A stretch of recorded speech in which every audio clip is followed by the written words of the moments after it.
వల్ల ప్రేక్షకుల్లో ఆసక్తి అయితే రెట్టిపోయింది. అలాగే కంటెస్టెంట్స్ కూడా అలాగే ఉన్నారు. ఎవరికి వాళ్ళు గేమ్ గెలవాలి అనే ధోరణితోనే దూసుకుపోతున్నారు. అయితే ఈసారి ఉన్న కంటెస్టెంట్స్ కొందరికి మాత్రం ఓవర్ నైట్ రీచ్ అయితే వచ్చింది. ముఖ్యంగా నాగమణికంఠ పేరు బాగా వైరల్ అవుతుంది.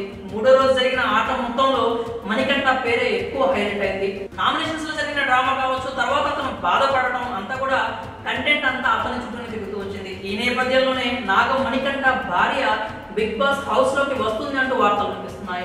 నాగమణికంఠ అంత త్వరగా ఆడియన్స్ కనెక్ట్ కావడానికి కారణం అతని గతం. ప్రోమో నుంచి కూడా మణికంఠ తన గతాన్ని చెబుతూనే ఉన్నాడు. తండ్రి చనిపోయాడు, అమ్మ ఇంకో పెళ్లి చేసుకుంది, స్టెప్ ఫాదర్ అవమానించాడు, అమ్మ చనిపోగానే ఇంటి నుంచి బయటకు వచ్చేసాను, తనకు పెళ్ళయింది, కుమార్తె పుట్టింది, ఇప్పుడు భార్యతో కూడా కలిసి లేడు. ఇలా ఇదంతా విన్న తర్వాత ఆడియన్స్ మణికంఠ ఫ్లాష్ బ్యాక్ అయితే కనెక్ట్ అయిపోయారు. నామినేషన్స్ లో మాకు కనెక్ట్ కావడం లేదు అని అంతా ఓట్లు వేస్తుంటే ఆఖరికి మణికంఠ తన ఫ్లాష్ బ్యాక్ మరోసారి చెప్పుకొచ్చాడు. నిజానికి బిగ్ బాస్ హౌస్ కి అక్కడ ఆటకి అతని గతంతో పని లేదు. హౌస్ మేట్స్ కూడా అదే చెప్పారు. పృథ్వీ అయితే సింపతి గేమ్ అనే ట్యాగ్ కూడా ఇచ్చేశాడు. అక్కడితో మణికంఠ బరస్ట్ అయిపోయాడు. నామినేషన్స్ తర్వాత ఏడుస్తూనే ఉన్నాడు. నామినేషన్ సమయంలో చీఫ్ గా ఉన్న యష్మికి మణికంఠకు కాస్త వాదన కూడా జరిగింది. ఆమె క్లాప్స్ కొట్టడంతో కాస్త నెగిటివ్ అయింది అనుకుంది కావచ్చు. తర్వాత ఎంతగానో ఏడ్చింది. అలాగే మణికంఠను కలిసి ఓదార్చే ప్రయత్నం కూడా చేసింది. ఇవన్నీ పక్కన పెడితే నాగమణికంఠ మాత్రం అతని ఆటను మెరుగుపరుచుకోలేకపోతున్నాను, మైండ్ తో గేమ్ ఆడలేకపోతున్నాను అంటూ బాధపడిపోయాడు. సీత, నిఖిల్ ఇద్దరు కూర్చొని మణికంఠను మోటివేట్ చేసే ప్రయత్నం చేశారు. అతడిని ఓదార్చడం వాళ్ళ వల్ల కూడా కాలేదు. నేను ట్రాన్స్పరెంట్ గా ఉంటే మీకు అర్థం కావడం లేదు అంటూ ఆవేదన వ్యక్తం చేశాడు. తాను పెట్టుకున్న విగ్గును కూడా తీసి పడేసి ఇది నా రియాలిటీ, ఇదే నేను అంటూ ఎమోషనల్ అయ్యాడు.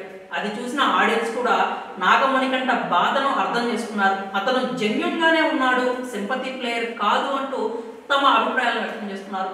సాధారణంగా బిగ్ బాస్ హౌస్ కి కావాల్సింది ఇలాంటి కంటెస్టెంట్సే.